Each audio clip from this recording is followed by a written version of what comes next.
سڵاتانە بەزدان و خۆشەویستان بەخێربێنەوە لە ڤیدیۆچی نوێنەکەکانی مانگی 3 گەڕام وڵاتان ئەو ڕۆژیسانە نرخ یاریەکان و کۆنسوڵەکان دەپرسین لە گەرمابن ئینشاءڵڵا ئەوڕۆ تەبعاً پێشی نەورۆز ڕۆژی پێش نەورۆزەیە لە یەکەم پێشانگەر و پێشانگەی نەسرەدین دەست پێ دەکەین لێرانە گەمەکانی PS5 زۆری نەیە جارە فۆرسپۆکنەکە بە چەندیە کاک سلام سپاس فۆرسپۆکن بە $55 نوێ $55 هاگۆڕ لێگەسی هاگوار لیگەسی بە $55 بەزای نوێ ئێڤڵ دیدەکە بە چەندیە ئەو بە $30 کینگدەم هارتەکە سێگە $35 باشە کەپسە ئەویانی PS4 یەکەپسە دیڤیژن دووەکە $15 کەپسە گراند تێپ ئۆتۆ GT ئەو کەپسە $25 GT مۆتۆرز ئەوە گران تۆریزمە بە $15 $10 وۆچ دۆگز بە چەندیە وەردوگس یەکە بە 15 دووەکە 15 لیژنەکەش بە 25 ئەسڵ کات وای فاینال فانتازیەکە بە چەندیە فانتازی 15 15 کەوتی دیڤڵ مای کرای 5 ئەو بە 20 باتمان باتمان 15 15 وۆلفنستاین بە چەندیە وۆلفنشتاین 2 15 فیفا 20 بە 65 نیو لە بۆ PS5 بە چەندیە بە $45 PS5 $35 $45 نیو دراگۆن بۆڵ زێدەکە ئی PS5 ئەو بە $30 ڕچن ئۆڵە بەزا ئەمریکی بەڵ ئەش کەپسە هەم نوێ ئەڤێنجەرسەکە ئەڤێنجەرز 25 ئیپلەی چاری پلەی پێنجی بە 35 گۆتەم نایتەکە گۆتەم نایت بە 50 ئەنچارتد ئەنچارتد بە 35 دوو بەشە مۆدرن وارفێر دووەکە بە چەندیە پلەی پێنجە نوێیە بە $6 ئەدی PS4 هەمان سایە سەیم پرایس دارک سایدەرس دارک سایدەرس ئەو بە 25 گەمەکانی VR ساریان لە چەندێ چانگەوە بۆچی دوومەکەیە ئەوان هاتن مشتریکەم دەبا بەڵام سەریانە لە دەوری 15 بازر بە بیستی VR تەیە جیاس VR2 VR2 VR2 سەری ئەو ڕۆی دەوری $680 ئەدی یەکەکە یەکەکە عاتەیەکە باوی نمایە کە بەس مستعمل لەگەر مستعمل لەژێری $100 $150 وە بینە سەر ئەشیاکانی نیتاندۆ سویچ بەخۆ بە چەندی ئێستا سویچی ئاسایی تاندۆ لایتەکە بە $180 لای سویچەکە بە $206 ئەوردەکە بە $300 پێنج وەرقۆنی ئەوروپی سوکانەکە بە چەندیە نیتاندۆ سویچی بە $85 سوکان هەسێتەکان چوچە هاتیە ئێستاوە وڵای سنوعیاتی زۆر مان بەخێر باشتاش فەرو هەسێتی بلاک شارکەکە بە چەندیە بلاک شار پرۆیەکە ئەوە ئیدیشنی ڕێینبۆیە گرانە بە $200 نێری ئەسێنشڵەکە بە چەندیە نای ئەسێنشەڵ وایرلێسە USB لەگەرە بە وایرلێس پێ دەکەی بە $5 ساری دەستگەکان ئێستا بوتە چەند بە $6 ئەلوانە ئەلوانە ئەدی ئەوی ئیدیشنی گاڵفۆڕی دەستگەکەی ئەو بە $100 PS5 ساری چەند ئێستا بەخۆی PS5 سایت ئێستا پێی ئەوروپی بە $350 یابانیش هەیە بە $520 یابانی ئەوروپی فەرقی هەیە دەێتن ئەوروپی بە $520 ئەوجا هەیە لێ غەرە دەبی ئەو شتانە فەرقیانە وە لە بۆ ماوسوشتیا لە ماوسکی بەرشتیا چت هەیە ماوسمان هەیە نمونەوە ئەو باشە گلۆریۆسە مۆدیل بیە مۆدیل ئایا مۆدیلی زۆرە گلۆریۆس سەریان چەندە دەوری $6 گۆڵمان نمایە لەناوە چاوای پسکەڵان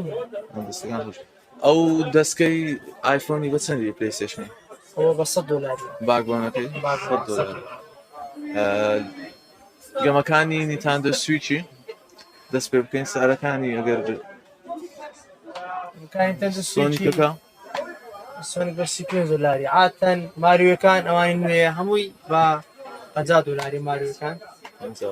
لیگویەکان هەم بە تقریبا 30 دلاریە گەمەکانیش نەوعاتە بەس مین ماریۆ گرانە سیدیمکان گرانە بە گشتی گرانە طبعا ستريت فايتر چەندی دەست بە 30 دلار ستريت اوف ريج وەستم 30 دلار 30 دلارە بەڵێ انراvel ئەو بە 25 دلاری سپایرر ئەو بە 40 دلاری ڕێمانەکە 25 دلار دراگون بۆڵ 25 دلار دراگۆنز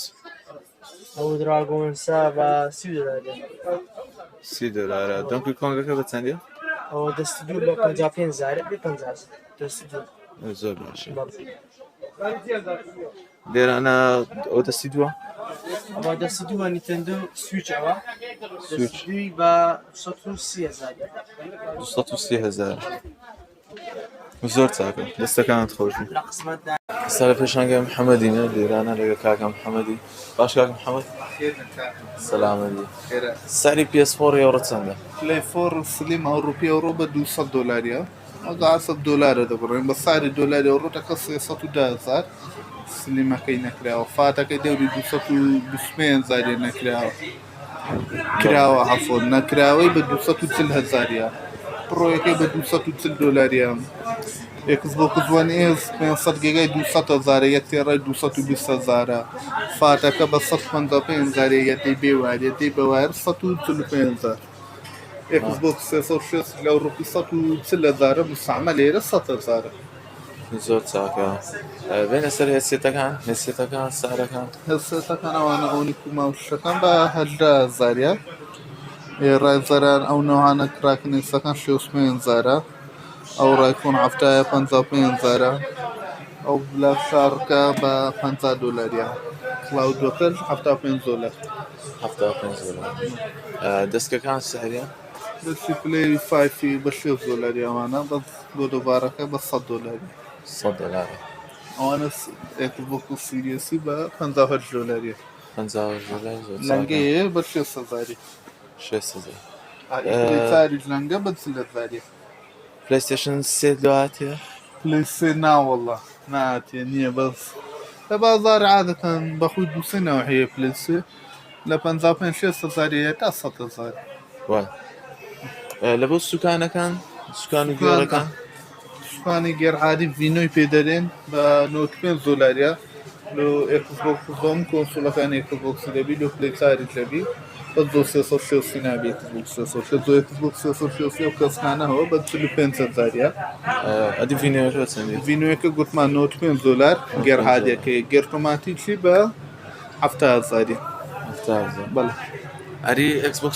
Series S بە چەندی سعدی ئەوڕۆ 257 دلارە 250 بەڵێ UPS مانەوەتی ئەوانەیان ئەوانی پشتر ئەی پێستانە ئەوانە 2500 بۆتە لۆ پلی 5 و سیریز ئەکسوانە بە 75 دلاریە نزیکی سعات خۆرادەگریت لۆ کۆنسۆلەکە و لۆ تیڤیەکەی شاشەکەی ئەوانە لۆ سیریز ئس و پلی چارەوانەیان بە 45,000 45,000 ئەدی کورسیەکان سەریان ئەوڕۆ چەندە 110 دلارە 110 دلار ئەنواعی هەیە بەڵێ زۆر باش و چینە سەرگەمەکان گەمەکانی پلیستیشن 5 یەکەم زیادەست پێ بکەین فافکای شەشەکە بە چەندی بە 35,000 گادڤۆر بە نوێتی 80,000 سپایدەرمان سپایدەرمان 35,000 ڤیلج نوێ 45 دلار GTA ئەویش نوێ بە 25 دلاریە FIFA 23 45 دلار ئەدی PS4 بە 65,000 65 ڕێژ دوو بە چەندیە PS4 15,000 Uncharted Lost Legacy 15,000 Hobbit لێگۆیەکە ئەو نوێ 25,000 Far Cry 5 25,000 Ghost Recon 15,000 Republic 15,000 GTA لە PS4 بە نوێتی 25,000 مستعمل 15,000 Mortal Kombat 11 20,000 Resident Evil 2 20,000 Homefront 15,000 Battlefield 5 15,000 ئەساسنەکان بەگەشت لێ چەند چەندیە 15,000 وڵە زۆری گەمەکان 15 ئەو دەورێ دەستی دۆکە ئەگە زۆر زۆر گەمەکان گەراترە. نوێ بیەوە بیگراترە هو لا أنا هسه كولد وورك كولوارە و ڕژنۆڵەکەی بە 30,000 ڕژنۆڵە ڕژندوی هەیە لە بازار زۆرە و سعرشی کەمترە بەزە هەموو ئەکاونتەکانیش ناک و كريدو بتسنديا 15,000 جان فورس 15,000 نيو 15,000 كما كان عندك موردر بتسنديا 15,000 زۆر چاکە گەمەکانی وانی لە چەند لە چەندە ئێستا وانی عادەتە ناوانەی ناو گێم پاس زۆر ناو گێم پاسە 5,000 10,000 هەیە ڕەدێدیە ناو گێم پاسی بە 30,000 سایبەرپان نییە ئەویش ناو گێم پاسی بە 20,000 گەمەکانی دیکە ینی ناگەی پاسینی نیتە ناوەڵڵە زۆر کەمە کۆدەکانی بە کۆدیش بکڕن لێ دەمەینانی بەسی کۆدەکان لە کنەنگۆ بەردەستە لەکنەمە بەردەسە بە ڕۆژانە سعرەکان دەگۆڕێت زۆر بەس عادەتەن زۆر هەرزانترە لەوەی شەریکەکە دایدەنێ ژمارەی تەلەفۆن و شتیش لەسەر ڤیدیۆکەی دادەنێن بۆ کەسانێک ویستیان یان پیجلیشمایە لە ئینستاگرامی دەتان پیجەکە جانێت شەگوو لە پیجەکەش نامە بنێرت جاگان دەدێت زۆر چاکە دەستەکانت خۆشم بەڕێز ساشە پێشانگای هێژار نێرانە بەخێر بێن برا. سلام سپاس دەکەم لێرە گەمەکانی پێسفۆر وان نەمان پرسیە ئەومی ناکیکە 15,000 بە کەپسی دراگۆن بۆڵ زیینە دراگۆن بۆڵ 2 30,000 کاسلڤینیایەکە کانسلڤینیا 15,000 15,000 ئەو گەمانەی سەر ئەو گەمە ئەنیمیانە زۆربەی کەپسە و نرخەکەی 15,000 زۆر چاکن دیکان گونجاوە ئەو گەمانە دەگمەنشیان لە بازاڕ بەدەست دێکی ناکەین بەدەست ناکەین جەستکەوسی سەیەکە جەستکەوزی سێ 15,000 ئینستیتر 15,000 پێستە درایڤ کڵاب درایڤ کلۆب 15,000 مۆتۆجیپی چاردە ئەویش 15,000 درایڤ کڵەبەکەیت کە درایڤ کلۆبەکەی ئەویش 15,000 تراول ڤیژنەکە کامە گێڕەکە نەماتۆڕەکە ئەویش 15,000 ئینتێل دریفتەکە ئەویان 20,000 کەپسە گێرشفتە ستیپ بە چەندە ستیپ بە 15,000 گران فیزمەکە گران تۆریزمۆ 20,000 گرشیفتەرەکە بە چەندی بوو ئەویش 20,000 بە کەپسیە 20,000 پرۆژێکت کارس 15,000 کرودو 15,000 سلیپینگ داگز 25,000 25,000 ئەچڕۆنی ئەویش 15,000 15,000 لێرانە تۆم برایدەرسەکە تۆم رایدەر 15,000 مۆرتال مۆرتال کۆمبات کۆمبات 20,000 دە ئێڤڵۆدن ئەویش 20,000 مۆدرن وافێریەک بە چەندە مۆدرن وەرفەریە چش 20,000 20,000 دەستکەکان و وەرایەسێتەکانەکە سارەکان دەستکەکان دەستی پلەی چاری ما هەیە دەرەجە دووما هەیە بە 20,000 دەستی ئیکسبۆکس سیریەسی بەوارم هەیە بە 35,000 هێدسێتەکان هەیتم بە ئەو کەی 18 و کەی 20 و کەی 9ەکان بە 20,000 دەستی 360ش بەوار بە 10,000 بێوار بە 25,000 زۆر چاکە لێرە گەمەی سترەیەکە بە چەندە سترەی بە 40,000 سرە لاڤ لۆت ئەوە بە 20,000 سێر لە لۆت دۆڵمێن دۆڵمەین 20,000 باگڵەت و باکفۆر بلۆت 20,000 ئاوتڕایدەرس ئاوتڕایدەر 20,000 ئیمۆرتال فینیکس 20,000 ڕێکفێست 25,000 تێل ئۆف ئایرس 15,000 دەثلوپ دەثلوپ دەیتلوب 30,000 فاکرای شەش فاکرای 6 35,000 جومانجیەکە جومانجەکە 20,000 سپیس هۆڵک 15,000 باڵان 20,000 زۆر چاکە پاوەڕێنجەرسەکە لێرە چەندە ئەوە بە